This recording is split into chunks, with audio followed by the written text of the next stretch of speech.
નમસ્કાર વિદ્યાર્થી મિત્રો, પથદર્શક યુટ્યુબ ચેનલની અંદર આપ સર્વનું સ્વાગત છે. મિત્રો, ગુજરાત પોલીસ કોન્સ્ટેબલના મેરિટ બાબતે આપણે ઓલરેડી એક વિડીયો બનાવેલો છે, પણ આજના આ વિડીયોની અંદર આપણે મેરિટ જે છે એ લાસ્ટ એક્ઝામની અંદર કેટલું રહ્યું હતું, એટલે કે ડોક્યુમેન્ટ વેરિફિકેશનનું મેરિટ કેટલું રહ્યું હતું અને ફાઇનલ સિલેક્શનનું મેરિટ કેટલું રહ્યું હતું એ આપણે જોવાના છીએ. એટલે લાસ્ટ એક્ઝામનું જે મેરિટ જોશું એટલે આપણને થોડો ઘણો આઈડિયા આવશે. તો વિડીયોના અંત સુધી જોડાયેલા રહેજો, અને જો વિડીયો તમને સારો લાગે તો તમારા મિત્રને અવશ્ય શેર કરવાનું ચૂકતા નહીં. જોઈએ મેરિટ એ પહેલા કે જો તમે તલાટીની તૈયારી કરો છો, રેવન્યુ તલાટીની જો તમે તૈયારી કરો છો તો રેવન્યુ તલાટીમાં ઉપયોગી થાય એવા શબ્દ ભંડોળ ધોરણ 5, 6, 7, 8, 9 અને 10 આ 10 ધોરણનું શબ્દ ભંડોળ તમને યુટ્યુબની અંદર જે છે આપણી ચેનલ ઉપર મળી જશે. બિલકુલ ફ્રીમાં છે. એનું એક અલગ જ પ્લેલિસ્ટ બનાવેલું છે આપણે. ઓકે, આ તમને બેલીફ તે ઉપરાંત બધી પરીક્ષાઓમાં કામ આવશે. ગુજરાતી જે છે એ બધી પરીક્ષાઓમાં તમને કામ આવવાનું છે. ઓકે, એમાં જો સમાનાર્થી, વિરોધાર્થી, શબ્દ સમૂહ, બધા તળપદા શબ્દ, રૂઢિપ્રયોગો, કહેવતો બધાનો સમાવેશ કરેલો છે. પાઠ્યપુસ્તક આધારિત છે, એના આધારિત પાઠ્યપુસ્તક આધારિત. અને એ ઉપરાંત રેવન્યુ તલાટીનું પણ આપણું એક વોટ્સઅપ ગ્રુપ છે, જેની લિંક હું તમને ડિસ્ક્રિપ્શન બોક્સની અંદર આપી દઉં છું. ત્યાં જઈ અને તમે જોડાઈ શકો છો. વાત કરીએ ડોક્યુમેન્ટ ચકાસણી અને ફાઇનલ સિલેક્શન લિસ્ટની, તો પહેલા એ જોઈ લઈએ કે આમાં સમય કેટલો લાગતો હોય છે. જો લોકરક્ષક કેડરની, હવે જો તમે એમ કહેશો કે સાહેબ હજી ફેક નથી આવી, બરાબર ને, ફાઇનલ આન્સર કી નથી આવી, બરાબર, પ્રીવિયસ આન્સર કી નથી આવી, તો આ પ્રીવિયસ આન્સર કી પછી ફાઇનલ આન્સર કી, આને કેટલો સમય લાગે, તો એ આપણે હજી સમય એના માટે એક અલગથી વિડીયો બનાવશું, કારણ કે આ વિડીયો પછી ઘણો લાંબો થઈ જશે. ઓકે, એટલે કહેવાનો મતલબ કે અહીંયા માત્ર આપણે ડોક્યુમેન્ટ ચકાસણી અને જે ફાઇનલ લિસ્ટ છે એની અંદર કેટલું મેરિટ હોય એની જ આપણે ચર્ચા કરવાના છે. તો સૌથી પહેલા એ જોઈ લઈએ કે જો 28/6 ના એવો એક નોટિફિકેશન આપે છે કે ડોક્યુમેન્ટ ચકાસણી માટે, એટલે કે દસ્તાવેજ ચકાસણીની યાદી તથા ગુણ જાહેર કરવા બાબત, બરાબર. અને 4/10 ના બીજી એક યાદી આવે છે કે પસંદગી યાદી તથા ગુણ જાહેર કરવા બાબત. એટલે 28/6 એટલે એવું માની લઈએ કે 7મો મહિનો, બરાબર, પછી 8મો મહિનો, ઓકે, 8મો મહિનો, ઓકે, અને એના પછી 9મો મહિનો.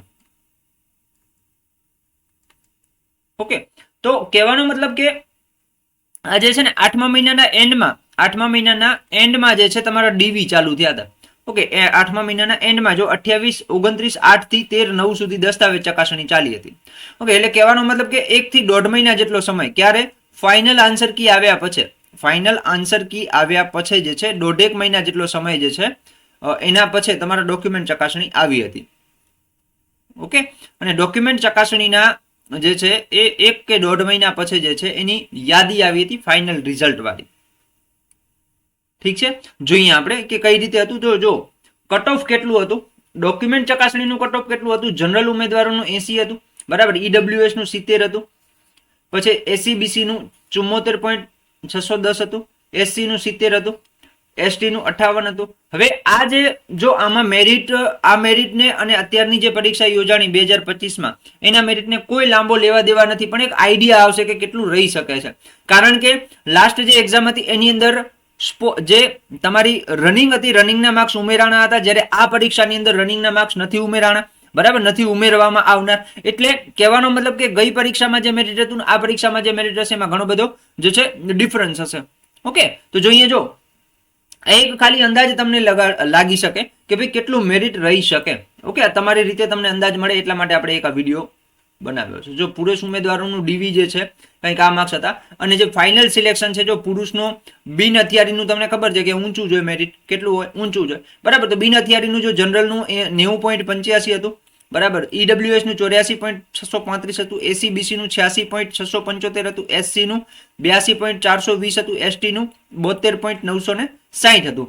આ બિન હથિયારીનું હતું. હવે હથિયારીનું એનાથી થોડુંક નીચું હોય, બરાબર, કે જનરલ નું 86.5 હતું, ઈડબ્લ્યુએસ નું 83.79 જેવું હતું, એસીબીસી નું 85 હતું, એસસી નું 82 હતું, ને એસટી નું 71 હતું.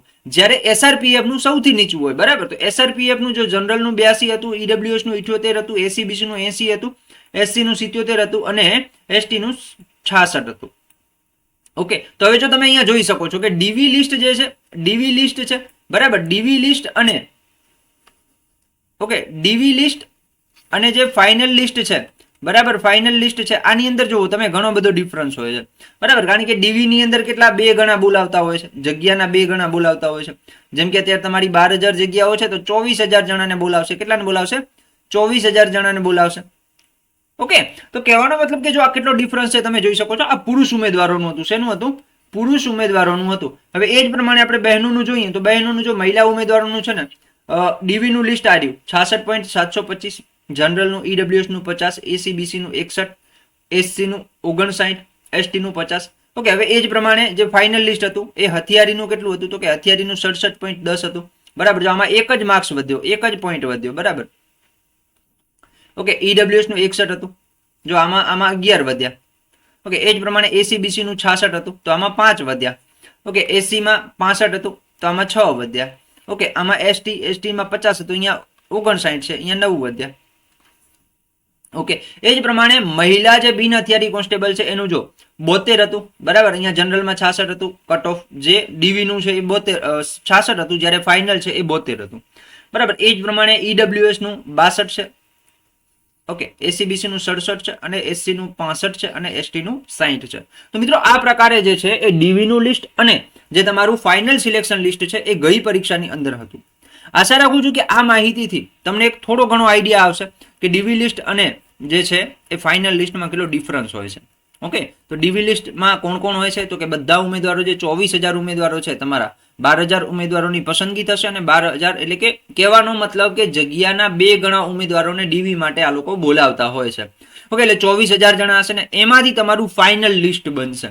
બરાબર, એટલે તમને આ વિડીયો બનાવવાનું એક જ માત્ર કારણ છે કે તમને એક આઈડિયા આવે કે ડીવી મેરિટ લિસ્ટ અને ફાઇનલ મેરિટ લિસ્ટમાં કેટલો ડિફરન્સ હોય છે.